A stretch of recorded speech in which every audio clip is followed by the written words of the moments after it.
Hi everyone. In this video, we are going to look at how to use Excel to calculate. We have three topics: how to use Excel to calculate relative frequency distribution, relative frequencies, and then we look at how to use Excel to create a bar graph and how to use Excel to create a pie graph. First of all, relative frequency calculation is not required to be done by using Excel, but using Excel is more convenient and more uh, efficient, actually, especially when you have a lot of repeating calculation to do. Bar graph and pie graph are required for you to use Excel to do that. If you don't have Excel, you can download it and install it from a Blackboard page. There's a link under Start Here button on the Blackboard page. And you could also use Google Sheets, but Excel is recommended. At least from my personal experience, it's just easier to do. Okay. Now let's look at the first one, relative frequency. First of all, relative frequency calculate how big a portion in terms of percentage of one particular frequency relative to total frequency. First, we have two columns in this chart. Basically, this is a frequency distribution table. The first column are the categories. We also call the first column events. Either way is okay. And the second column is frequencies. Apparently, this first column is about the scores. Second one is how many students get that particular score. For example, there are 2 students get 0 and 8 students get 18. So this is called frequency distribution table. In order to calculate the relative frequency, we have to calculate the total frequency first. Let me make this a little bit larger. Yeah, we need to calculate total frequency first. So I'm going to do that. So I'm going to use this cell to calculate the total frequency. In other words, we add them all together. Since this frequency in this particular case represent students.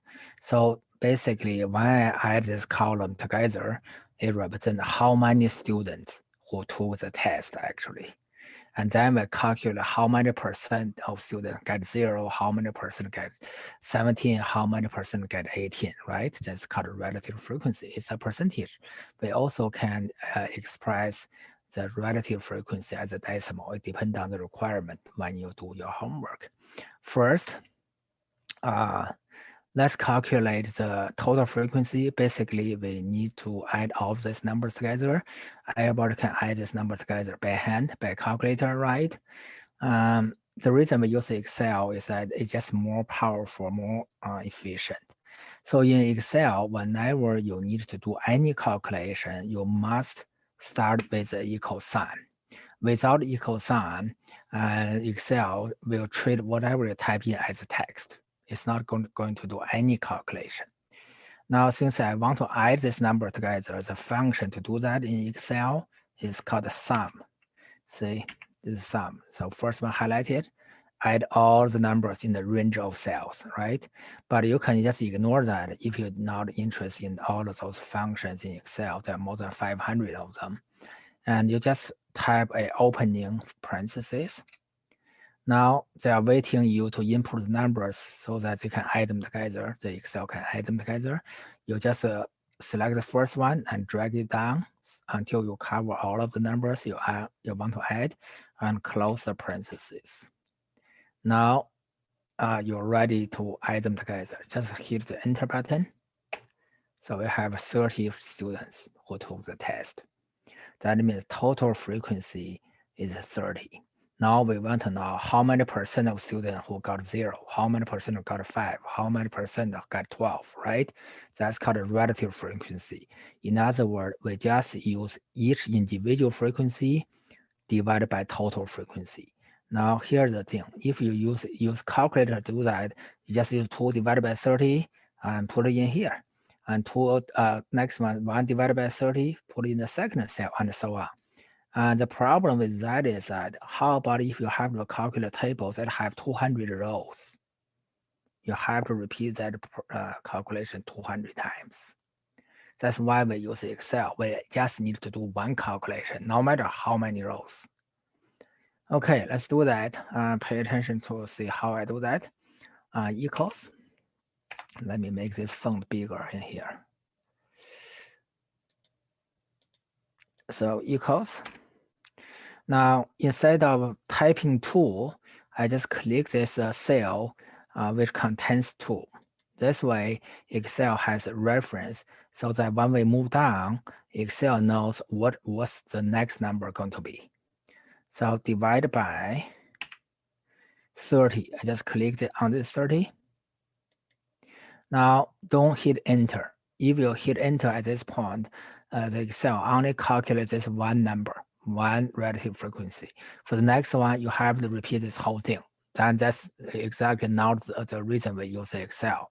We just want to use Excel to do one calculation. The rest will be automatic. That's why you don't hit enter now.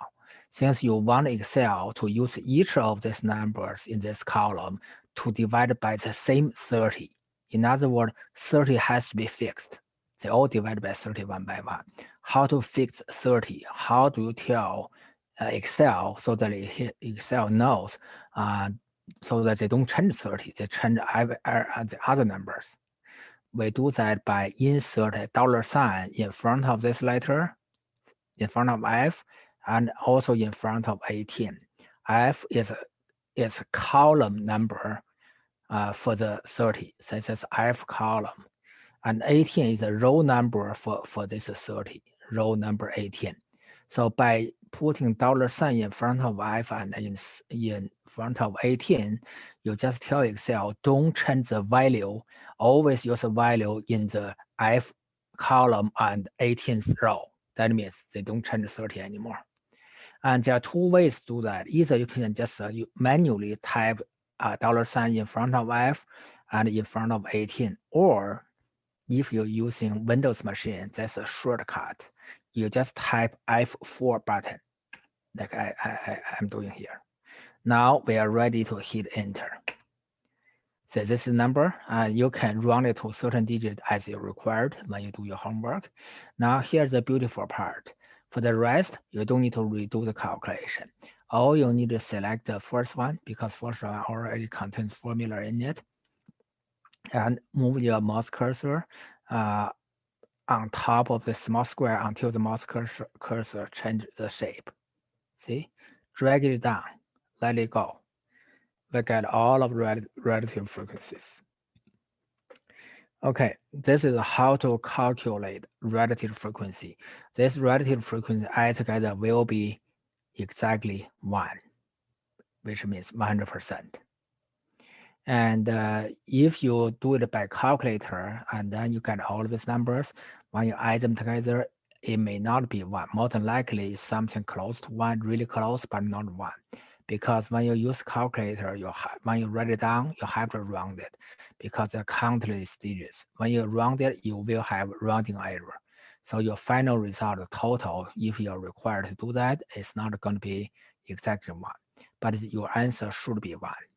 But this one will be exactly 1 because even though we only display like 8-9 digits, Excel keep all of the digits in the memory, like thousands of digits. It will be exactly 1. Okay, now let's move on to the next topic. So in this and using this table, we are going to create a bar chart, and this is a requirement from your Blackboard page homework page. Let's say we need to create frequency chart, a bar chart. The requirement is that you have to have chart title. You have to have axis labels. In other words, you have to label your horizontal axis. You have to label your vertical axis. And for both axes, you have to show tick marks. And what the axis represent. In other words, you have to give a title to this You have to have a name for this axis. And in the end, when you are ready to turn in the homework for this part, make sure you save your chart in one of these 4 formats. You cannot use any other formats. Later on at the end, we talk about how to save it, how to upload it. Okay, now let's create the chart. And first, you need to select your data. So I'm gonna select that. Basically, you just have 2 columns. Yeah, 2 columns. I'm gonna select this data. So as soon as you release your mouse button, there have this a small box. It's got a quick analysis tool. When you click that, so you have this menu. We are going to look at the second tab, which is the charts. If I click that, say I have this clustered column chart. This is the chart that we need. You can move it, drag it around, put it in a place that is convenient for you. So we have the chart. The rest, we just need to change the chart title, create axis labels, and add tick marks. That's all we need to do. But before we do that, let me show you in case you don't have that small quick analysis tool box. What do you do then if you don't have that? So let me just get rid of this and do it over. So first I select this data again. Then if you don't have this small quick analysis toolbox, then you look at the top portion, your main menu of Excel, and you're looking for under the insert tab because you're going to insert a chart. Click insert tab. Now look at this area. Look at here. This is the bar graph, right? If I click that, so this first one, see when you when your mouse cursor is on top of that small icon, you already have the chart displayed. Displayed. That's what you need, right? So just click on that. I get the same chart. So now let's continue to edit this to have this requirements. First, you can click anywhere outside this to deselect it. So this chart selected, click anywhere outside it to deselect it. Now we need chart title. This part is chart title area. See chart title. Click on it so that it has small window surrounded. That means it's ready for you to edit it. So I'm going to click on it inside, and the cursor is blinking. That means ready to edit. So let's say what is this called?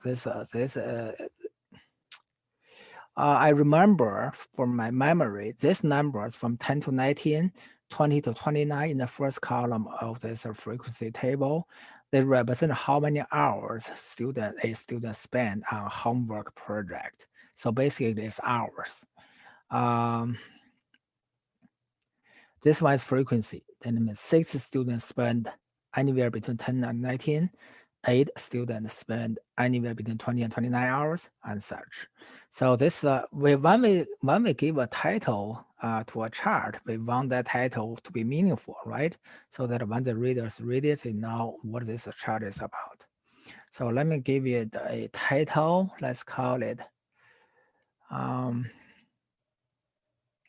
hours spent on homework on the project. How about that?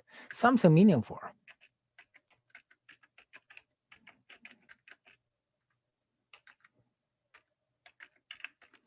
Okay, click anywhere outside this box to deselect it.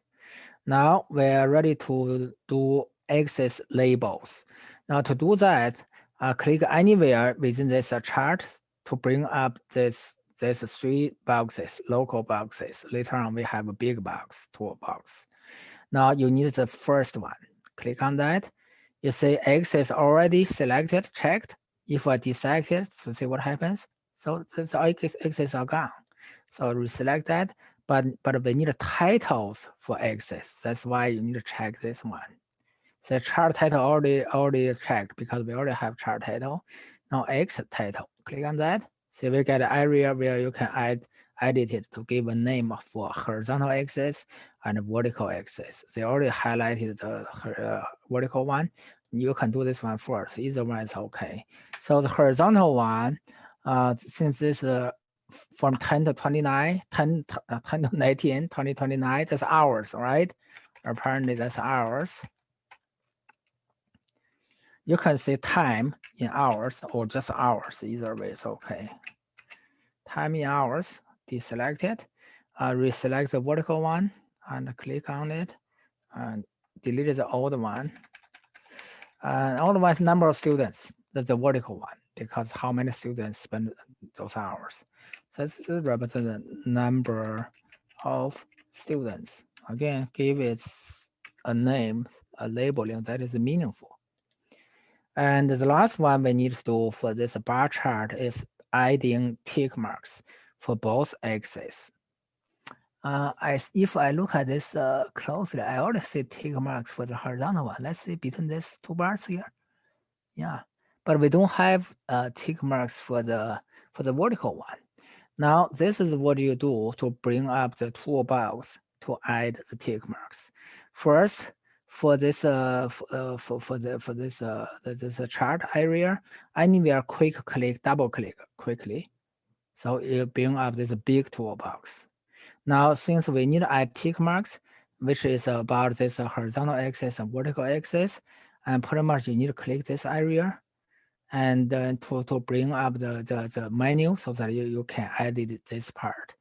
And let's say you would choose the last one here, axis options, because it's about axis. Click on that, say tick marks. Now currently it's outside. This is about horizontal one because I selected horizontal axis. See, currently it has the tick mark already selected outside the horizontal line. See, this is horizontal axis, just a little bit below. So you see this tick mark. That's why outside. If I choose inside, you're gonna see it's above. See, these tick marks become above. So either way is okay. There's really no big difference in terms of the grid you get, but you want to be consistent. I'm gonna choose outside for both axes. The reason is that if I choose inside for the vertical one, the tick marks will overlap with this horizontal grid lines. You don't see tick mark anymore. So I just choose outside for both. So outside. Then this one is a horizontal one. Now I'm ready to do vertical one. Vertical one outside. Is this vertical one even? Let me see. Outside. Let me try inside to see if change or not. Oh, inside. Yeah, inside is okay actually. We see it. Let's choose outside. Yeah, it's there. So we want to be consistent. It's very clear we have these marks, right? And that's all we need to do. And deselect it by clicking outside this chart anywhere. And this is a bar graph. Again, after we finish the pie graph, I'm going to show you how to save it, how to upload it. Now let's move to the third topic for today, how to create a pie chart. Now we want a pie chart to represent the relative size of each slices, right? That's why we use the pie chart to draw the relative frequency distribution, because relative frequency is like percentage. For each frequency is how big a percentage among the total frequency. Say first one is like 15%, second one is 20%, right? And so on. So now the general per size is the same. So I'm going to select this whole table. I have this toolbox. Click on it. I need a chart.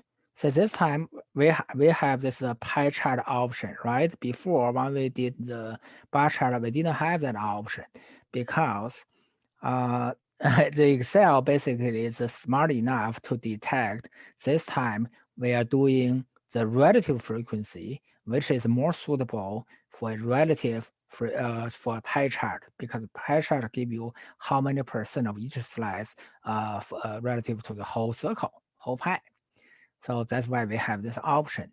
Again, if you don't have this this small toolbox down here, you can always insert this pie chart from the main menu, which is also under this insert tab.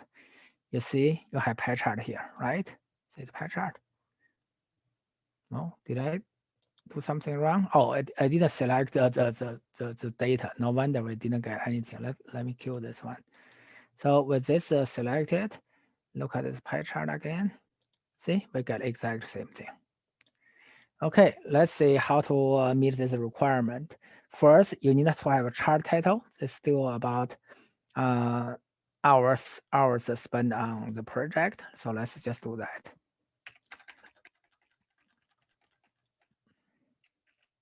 Or you can say time spent on project and a parenthesis in the unit of hours, right? Hours. Either way is okay, as long as it's meaningful. Hours spent on the project. Okay, first one. Then we also need to have legend. This is called legend. And if you don't have this, you should have, by the way. But in case you don't have it, click this small toolbox. If you don't see that again, select this chart first. And then first one, you see legend box is already checked. If I uncheck that, it's gone. Recheck that. You can place this legends in different areas by looking at your option following this arrow. See, to the right, we already to the right, on the top, and left, bottom. Say you can put it anywhere you want, but bottom looks better option because you don't want this to be crowded with other items in the nearby area, right? So we get this legend indicating what each sector represents as well as its affiliated percentage. So you have this legend, say, for example, this yellow one represents 40 hours, between 40 hours and 49 hours. We already did that. This is representation. Now we just need to insert a percentage, label the percentage on each slice, even though when you put your mouse cursor on top of your slice, you're going to see it displayed 15%, but we want it like printed on this slice, on these slices, so that people don't have to move their mouse to see it, right? Especially you want it printed out as on paper, you have to display it, right? So how do we do that? I do it this way. First, you click on this chart. Let's see what we have. Click on this. Say, look at the second box, which is not checked, which is called data label. So you're going to put the numbers on each slice. That's data. You want to label these slices with data. That's data label. So check this data label box. Now you have all of this decimals on it, which is the second column data. You see that? Second column data. Now we want to have a percentage, right? Not decimal, as required here, percentage. Now, first of all, there's something else we need to do before we do that percentage. If you look at this 0.025, this slice, and the other one 0.05, they put it outside, which is fine. But imagine if this slices, this is dark blue one, is not that small, so that they can still put this 0.025 inside this circle. That's going to be a problem actually. I don't know if you find it or not. That's a problem because this slice, the color is so dark, you won't be able to see 0.05, 0.025 if they put that number inside. And that's a problem. So how do we avoid that problem? Actually, we can put all of these numbers outside the pie, just like this two 0.05 and 0.025. We can put it outside. How do we do that? This is about data label, right? You just hang over the data label. You see the arrow. You choose the location where you put this data. Put it outside end. Now it looks much better. Very clear. Now the last step, we want to change this decimal to percent. How do we do that? This small box doesn't work anymore. We need that big box. But actually there's a lot of functions in this area. How do we bring up the right area so that we can change it?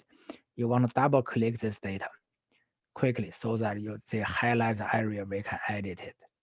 See all of this. Make sure all of this decimals, these data labels are selected. If they are not all of them selected, you only select one, just redo that whole thing. Double click until all of them are selected and until this whole thing show up here. You see it's still under this last one, this label options. and then you have this percentage. Currently, value is selected, which is decimal. If I deselect this box, value box, all of this decimal going to be gone. See that?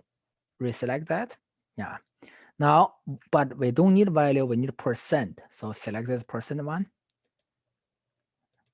You see percent and decimal, but we don't want decimal, deselect value. Now we only have percent. Now this is exactly what we want. And we just deselect this graph by clicking somewhere else. Now this is the final product. You're ready to turn it in now. So how to capture it? And there are two different ways. First, you can use let's kill this one. First, you can use a screen capture tool, screen capture software. If you are using Windows machine, there's one that is very convenient. It's called a snipping tool. On my computer, I already have a shortcut here. And if you don't have a shortcut, you just type this snipping tool, these words, into your search box in your Windows machine, and it will show up. So I'm click on this one. This is my snipping tool to capture picture. If you found that you are not ready to capture, you still need to continue work on it. You just click cancel. See, you can click, you can continue work on it. After you're ready to capture, click new. Now it's gray out, right? That means ready to capture.